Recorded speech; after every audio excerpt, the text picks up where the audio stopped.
And sometimes we say things to coworkers that can be dangerous or destructive or damaging. There are athletes and there are coworkers that sometimes look back and criticize things that have already happened, to point blame at what's back there. I call those rear-view criticisms. Rear-view criticisms are dangerous, and in basketball it sounds like this. Why didn't you block out? Why weren't you in the right defense?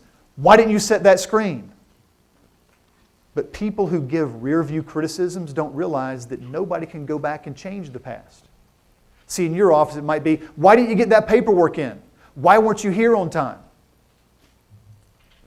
But people can't change the past. Winning teammates consistently say what people can actually take action on. Instead of looking in the rearview mirror and blaming with a rearview criticism, winning teammates give encouragements and reminders. Because encouragements and reminders focus on the next play. Because the only play that you have control on is the next one.